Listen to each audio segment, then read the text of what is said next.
En préparation au Vidéorandia numéro 46, diffusé samedi prochain, le 14 novembre 2020, sur YouTube à 20h le soir. C'est presque devenu une habitude.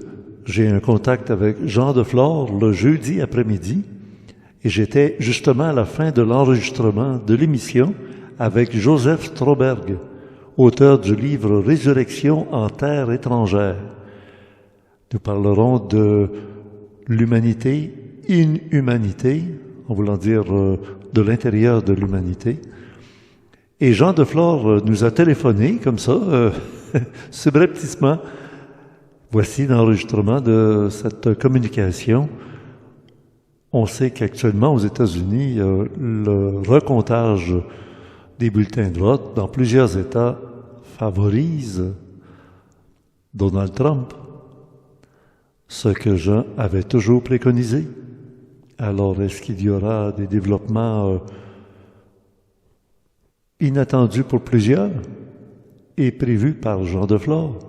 Voici ce qu'il avait justement à nous dire concernant Donald Trump et le recomptage des votes. En fait, je vais aller plus loin que ça, Richard. C'est cette élection-là, on est en train de découvrir que toute la machine électorale aux États-Unis, elle est déficiente dans presque tous les États. Non seulement les 7 États qui sont disputés actuellement, mais dans plusieurs autres États. Et une des questions qu'on doit se poser, c'est pourquoi les démocrates ont mis de l'avant un candidat si faible et pourquoi la fraude a été si mal faite. Alors, moi, j'en suis rendu là dans ma réflexion. Pourquoi elle est si grossière, cette fraude-là? Parce que ce n'est pas juste une question de recomptage. Là, on parle en Pennsylvanie aujourd'hui que le vote sera complètement annulé, puisqu'ils n'ont pas conservé les enveloppes dans lesquelles les bulletins de vote étaient retournés par la poste. Et ça, c'est une obligation pour que le vote soit considéré valable afin de pouvoir faire des vérifications. Et il est fort probable que les tribunaux trancheront en cette direction. Ça veut dire qu'ils vont refaire la votation? Alors non. Il veut dire qu'on passe à l'étape suivante que je vous ai expliqué en ondes ou au téléphone l'autre fois. C'est qu'on passera à une décision prise par le Parlement, le Congrès de chaque État. Où les votes auront été annulés. Donc, si effectivement le vote est annulé en Pennsylvanie, c'est le Congrès de la Pennsylvanie qui désignera ses grands électeurs.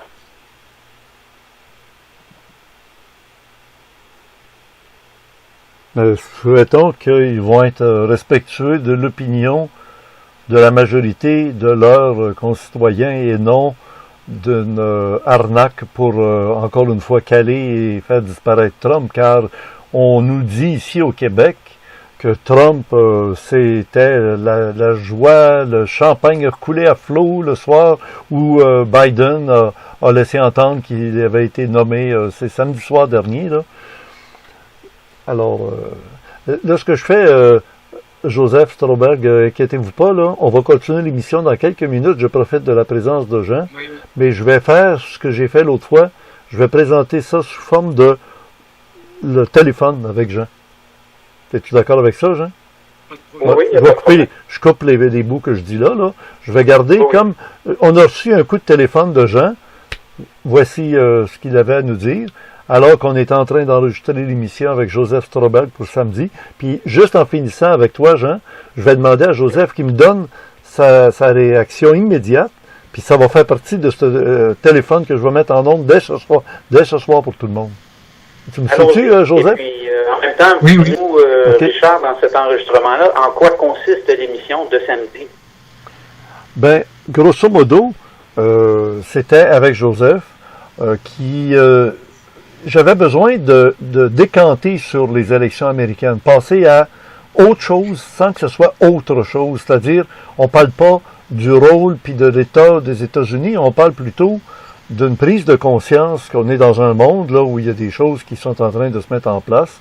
Puis moi, j'ai joué l'avocat du diable, où je disais, ben oui, mais ça va être une bonne chose qu'on en arrive à un nouvel ordre mondial. On ne peut pas fonctionner avec des extraterrestres en harmonie si chez nous, on est divisé dans des nations, si chez nous, on est divisé dans des langues, si chez nous, on est divisé dans des religions. On peut avoir une variété, mais dans une unité. Comme dirait un ancien premier ministre du Canada, la diversité, l'unité dans la diversité. Alors, ça veut dire que ça prend un chef d'orchestre qui dirige la musique.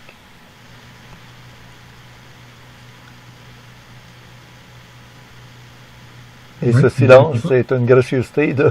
Ben non, mais moi j'attends la suite là, de ton invité. Là, tu lui as demandé de réagir. Alors j'écoute. Je suis à l'écoute, les amis. Ah ben lui, il dit c'est peut-être intelligent ou intéressant tout ça, mais c'est justement pas là où on s'en va. On s'en va dans dénaturer l'être humain qui est pris non seulement par un fameux coronavirus, mais là il vient d'entrer dans un dossier vraiment très intéressant qu'on appelle les exosomes. Les exosomes, oui.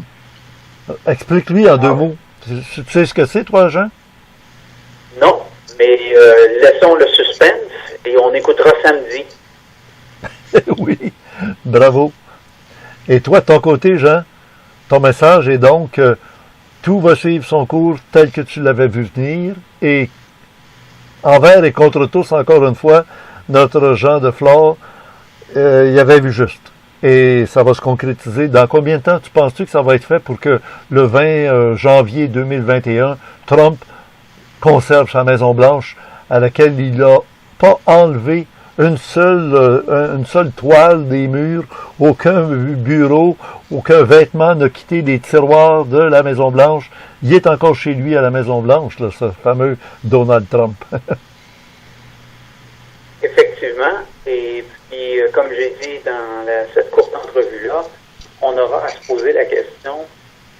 Et alors, s'il y a eu une si grande fraude, si à cette étape-ci si évidente, et un candidat si faible présenté contre Donald Trump, qui avait avantage à faire ça? Et dans l'intérêt du qui, là, quels intérêts ont été servis par ça? Parce que c'est anormal tout ce qui s'est passé dans cette élection-là. OK, on va laisser répondre Joseph Stroberg. Oui, je disais, il y a 2 possibilités que je vois pour ça, qui ne s'excluent pas nécessairement l'une de l'autre d'ailleurs. La première, c'est déclencher une guerre civile, parce que, quel que soit le gagnant, vu la scission que ça fait apparaître, cette fraude, certains vont vraiment en vouloir aux démocrates, et inversement, les démocrates vont se raccrocher au fait que Trump cherche à leur voler, surtout que c'est moussé par les médias. Ça, c'est la première hypothèse. La deuxième hypothèse, c'est que certains êtres à un autre niveau ont stimulé les choses pour amener une prise de conscience de nécessité de changer complètement d'approche dans la gestion des affaires gouvernementales, à partir du moment où le système se révèle complètement corrompu du coup. Donc, intéressant. Alors, ça me fera plaisir de vous donner la contrepartie la prochaine fois que je serai dans une des émissions de Richard. C'est des bonnes hypothèses qui méritent d'être développées. Ah oui, mais j'aimerais entendre la tienne. Je vous invite à le faire dans votre enregistrement avant que vous quittiez. Oui. Ah, si on y va du côté optimiste. Oui, Joseph, as-tu perçu un peu le message? Comment tu vois ça? Oui, j'ai entendu, mais ma deuxième hypothèse était aussi du côté optimiste. C'était donc celle qui mentionnait une stimulation de prise de conscience, donc au moins des Américains, mais par extension, comme l'Amérique a quand même un rôle encore dominant dans le monde, ça peut faire une prise de conscience mondiale, ce genre de situation. Et notamment... Et là, j'abonde dans ce sens-là. Et moi, je vois cela de façon très positive. Oui, bah, moi aussi, dans cette deuxième hypothèse. Hein. Donc, mais pour autant, ça n'exclut pas qu'il y ait une tentative de guerre civile. Est-ce qu'elle aboutira ou pas? Ça, c'est difficile à dire. Mais il y a au moins ça peut faire partie de leur plan. Ça ne veut pas dire qu'ils y arriveront, mais ça peut faire partie de leur plan. Et lors d'une prochaine émission, ça me fera plaisir de répondre à cette interrogation de mon point de vue, de ce que je vois sur le terrain ici aux États-Unis et ce que j'ai vu les 12 ans que j'y ai passé.